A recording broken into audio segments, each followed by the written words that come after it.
Hello everyone, we have Lars Jensen joining us from ShortDot Registry. They run few really interesting TLDs like .icu, .coupon, and I have him join us today to talk to our audience about the next round of new gTLD. Lars carries a lot of experience in running a gTLD registry, so he'll be the best person for our audience to learn from about how to run a gTLD registry, how to operate one, and how to be successful. Hi Lars, thanks for joining us. Thanks for having me. Thank you very much. All right, so I'll jump straight into the question. So I want to know what is your opinion about the upcoming new gTLD round? Oh, I think it's super exciting. It's a huge opportunity for all of us in the industry, and potentially also, of course, for people that are not in the industry yet. I think a lot has happened. It's more than 10 years ago, the last round. A lot of new technology, crypto areas for sure, very interesting. We're seeing a lot of interest from the Web3 space. To come into the Web2 space, which I think is super interesting because it's young, very knowledgeable people still showing huge interest in the DNS. I think it's fantastic. Absolutely, it's a pleasure to hear from you. And I wanted to bring it to the knowledge of our audience as well. So you offer something very creative, which is managed registry service, where you be the registry operator for the TLDs. Because I come across questions from investors who would like to invest in becoming a new gTLD owner, string owner, but they have no interest in running the business. Yeah. So how do you collaborate with them, and what is the best time for somebody to connect with you for such a service?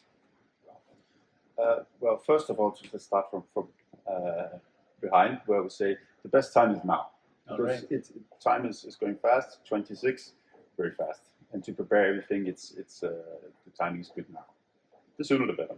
So, and yes, it's a service where we say we're seeing big interest from companies, individuals, organizations that say, yeah, we would like to have our string. We have a great idea for a string, but we don't know how to run a registry. We don't know, or we don't want to. Running a registry is like any other business. It takes a team, it takes knowledge, and it takes a lot of experience. We learned a lot from our mistakes, and we've been doing it for almost 8 years now. We have more than 3 million names under management, works with all the large registrars around the world. Good partners of ours. We are very grateful for having these partners. So what we can bring to the table is basically if you say, okay, I have a great idea. I don't want to do the application, so they get you to do the application. You know how to do that. And we would then run it as it would be one of our extensions. And there will be different revenue models then to work together in that partnership. So it's quite simple, actually. And we are already doing that with 2 other extensions, .coupon and .boss, which are existing extensions. And it's working out very well. It's really a win-win. Interesting. So the next question I want to ask you is, what are the trending industries there is more interest for applying for new gTLD right now? So the interest comes from which industries? What are the backgrounds? What is your thoughts about it? Great question. Well, definitely, as I've already said, crypto, Web3 in general, huge interest from that area. Blockchain, Web3, right? We're seeing really big interest on that. AI, next big thing I think that has happened since last round is also very interesting. But also I think there's still a lot of good generic terms that was not taken in the first round that are very interesting. So we think wide interest, but definitely those 2 are the major. So how to somebody choose a winner string? If somebody want to apply for it today, I want to apply for it. How do I pick a string which will be a winner? I think we use data a lot, to be honest. Well, and I think you need to think about why was domains invented, right? Because we cannot remember long numbers and things like that. So I think making it short, our company is called ShortDot. That's for a good reason. We do believe in short names. Names must be, in our opinion, short because it makes them easy to remember. So short and easy to remember, I think, is very important, right? And then they must have a meaning that you can easily explain as well. Interesting. So if there is some information you felt you knew before applying for the previous round in the string, what do you think you wish they told you before applying for it? I think that, in my opinion, I think that the premium names are playing a much larger role in running a registry than we knew. So that's one thing that we definitely learned.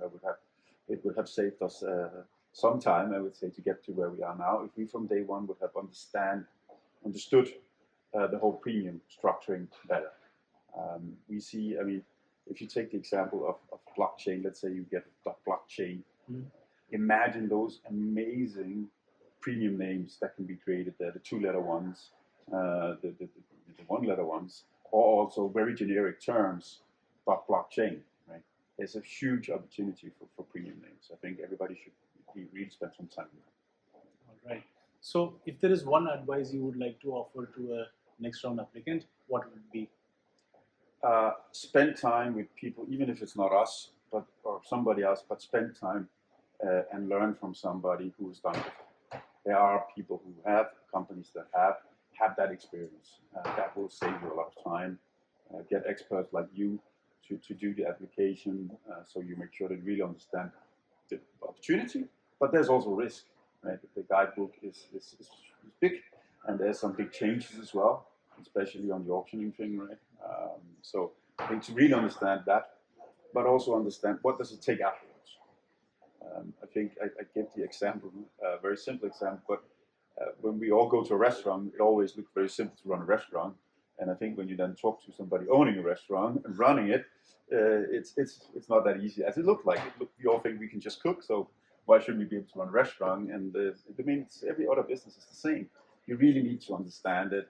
You need to work in it before you start. I would say, just jumping in and not having that knowledge, or people around you that has that knowledge, will be hard.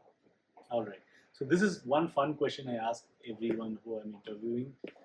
So what is the magic number you think? How many applications we probably can expect this round?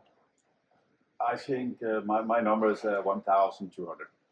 1,000. I think more or less the same as last time, but we could be surprised, I would say, especially with the interest that we're seeing from Web3. We could be surprised. There's a much larger number of blockchains. You do a lot of things in Web3 space, and Web United is one of your venture. Yeah, Would you like to share a little bit about it, like what is happening in the Web3 space of the domain names? Well, yeah, absolutely. I'm very happy to. Web United is also a joint venture of ours, together with Freename, which Freename is a Web3 infrastructure provider, let's say. And what we're doing is quite simple. We are mirroring existing Web2 domain names on the blockchain. So let's say you have bob.com, right? That is your domain name, and you're using that. Now what Web United is offering, not directly, we work through our resellers. For example, Domain Cost Club, Connect Resellers, in India is a strong partner there. Then they offer this mirroring to you as an end user. And now you can get your wallet on the blockchain, which is so I can transfer mirroring Bitcoins. of bob.com, and you can actually so if I want to get paid Bitcoins from somebody, I can just give them the... You create your wallet there, and then you need a system, maybe it's a MetaMask or other systems as Nikki, that you can use actually to also receive it. But Web United will create the wallet for you. So with Web3 domaining space becoming very actively involved in the industry, and the new gTLD round, so the future looks very bright for the domain industry, I believe. Absolutely. No, absolutely. I think it's a proof again, because when you see Web3 started out as very decentralized, we don't want to be part of anything, and I think they're kind of growing up, I would say, in many ways.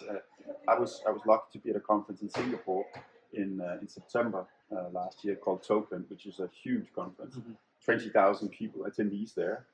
And one of the big questions they were talking about there, or topics, was how do we get into the Web2 space? How do we get a normal Web2 user that has a normal email and a normal domain to start using Web3 technology? And they do not know about our community yet. They do not know what an ICANN meeting is, ICANN conference is. And there are some here with this ICANN. I talked to them yesterday, and they're like, wow, this is super. We should work together.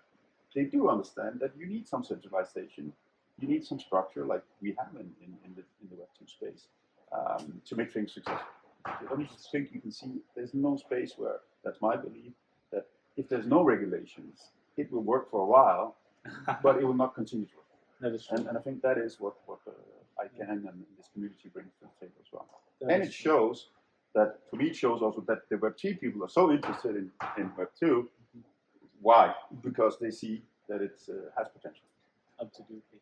It was really nice talking to you, Lars. It was very nice Thanks talking for to you. answering all the questions for Thank our you audience. very much. Thank you We for are having looking me. forward to meeting you soon again in the next conference. Thank you very for much. having us. Thank you. Thank you.